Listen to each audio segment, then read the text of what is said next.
Most real estate agents won't share this with you because, well, they're afraid you'll change your mind. A lot of agents sell homes in Georgetown, but very few truly understand the Georgetown real estate market. But here's the reality. If you can't handle these things, you're not going to be very happy here. I'm Stuart Sutton, and I've been helping people relocate to Georgetown, Texas for over 3 decades. I've seen families move here unprepared and regret their decision, but it just shouldn't be that way. Here's what I've learned after more than 3 decades of helping families retire and relocate to Georgetown, Texas. The families who struggle are the ones who came here with unrealistic expectations about living in Georgetown, Texas. The ones who are happy are those who prepared for Georgetown's specific realities and learned to work with them instead of against them. It's easy to embrace the myriad of positive factors for moving to Georgetown, but I found that no surprises helps you embrace the negative factors as well, because there's no place where you choose to live where there aren't positive and negative. When you embrace what Georgetown actually is, rather than the dream you hoped it'd be, you'll discover a place that rewards preparation and kind of punishes assumptions. Before we jump into the list, let me throw out a quick reminder. If you're considering a move to Georgetown, Texas, I'm going to pay for your visit. You heard that right. But instead of repeating it and trying to convince you that you heard right, you can get the details at visit.georgetowntxrealestate.com after you finish this video. Now let's jump in. Now this one is kind of related to another of the sessions I did here, and that's that, well, electric bills tend to spike in the summer. This may not mean anything to you, but the average electric bill is 13 cents per kilowatt hour. Now, if you don't have any choice in electric companies and never compare, that might not mean anything to you. But that's actually a pretty decent rate. Georgetown utility rates are some of the better ones around Texas. But here's what catches newcomers off guard. The summers are hot. Temperatures, as I said in the other session, range up to around 97 degrees and certainly do go over 100 on occasion. We've seen the average heat index in Austin at about 114 degrees. So people moving from milder climates with moderate electricity costs kind of get shocked in the summer because that air conditioner tends to run for about 4 straight months. You also make sure to invest in efficient air conditioning and heating systems, smart thermostats, and make sure their insulation is upgraded and possibly their windows as well. Another result of those high energy bills is husbands, not me of course, may run around and turn off lights because husbands' wives like a very bright, cheerful house and turn all the lights on every day. Now, here's another interesting thing about Georgetown. There are areas where you can choose your own electric provider. There are areas of Georgetown where you have to use the city electric service. And here's another positive. Georgetown's rates on the average are well below the average in Texas.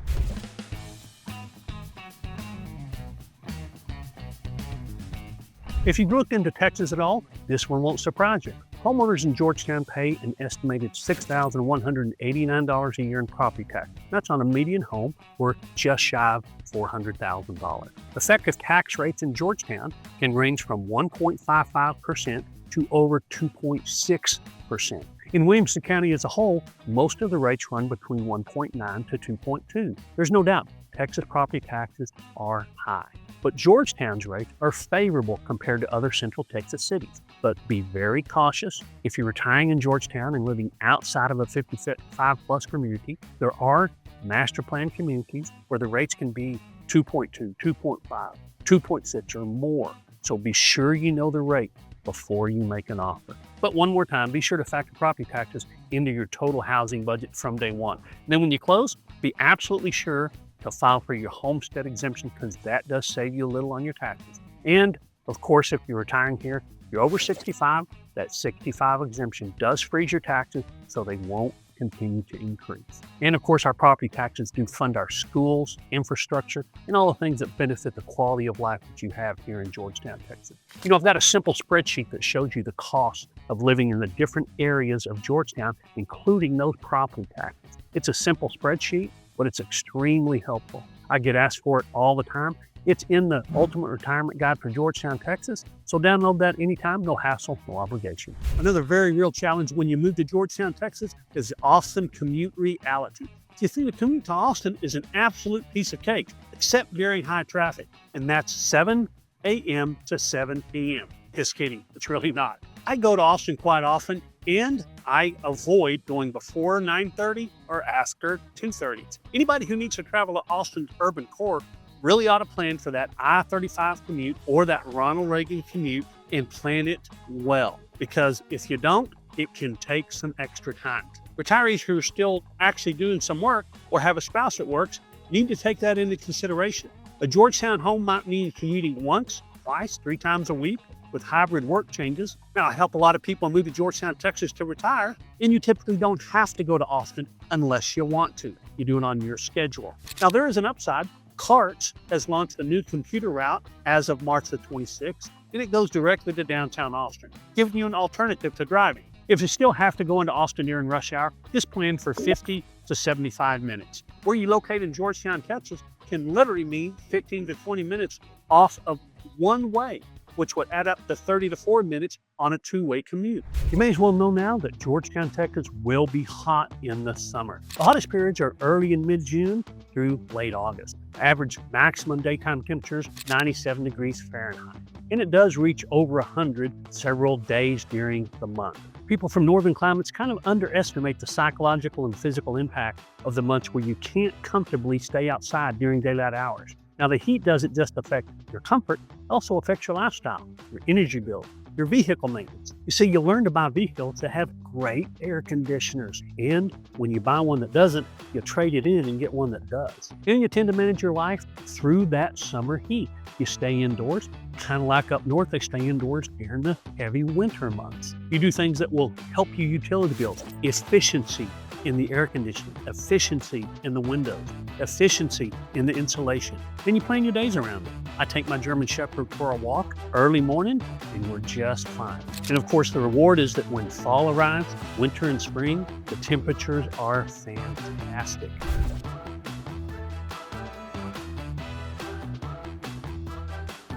The U.S. Census estimates that Georgetown's population has surged from about 67,000 in 2020 to more than 101,000 in 2024. Georgetown City Council has discussed the proposed 5-year electric improvement plan. It outlines more than $331 million in infrastructure to keep up with the demand. Now, the building behind me isn't really impeding traffic, but there are areas around Georgetown where that does happen, like if they're building a deceleration lane or widening a road. And that's happening in various places nearly all the time. The cost of being unprepared and not knowing about that simply means longer commutes. There are great sources for knowing what's going on at any given time in Georgetown. As a matter of fact, I get notices on a constant basis from the city of Georgetown, and you can too. So smart residents who live in Georgetown stay informed about construction projects and the build buffer time and the commute time, and understand that, well, these growth pains are temporary, and the major benefit is that we're investing in a city with genuine economic momentum. This might be kind of an unexpected challenge, market competition that you don't expect. You see, Georgetown home prices were down very slightly from a year ago, less than 1%. Median price is just shy of $400,000. Homes in Georgetown sell in about 97 days. That's pretty much a buyer market statistic.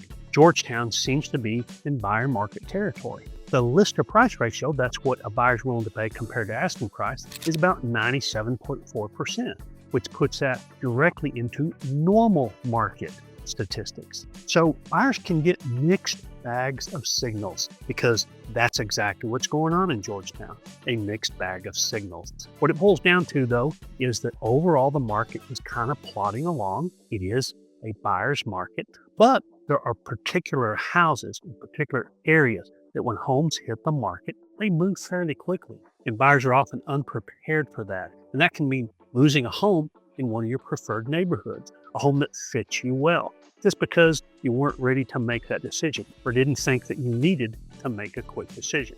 And in most cases, you don't. It's not typically one of those overnight things. But in Georgetown, Texas, homes that are priced well, that show well, that are nicely updated are still moving well. So to be prepared, it's smart to be pre-approved, not just pre-qualified, pre-approved. Pre-approval means that your information has been verified and the seller can depend on it. It's virtually as good as cash. And it doesn't take that much extra time and effort to do that because you've got to do it anyway. So don't let Georgetown's market catch you by surprise. Be prepared for it and you'll come out just fine. And this challenge is one that I've experienced literally this week.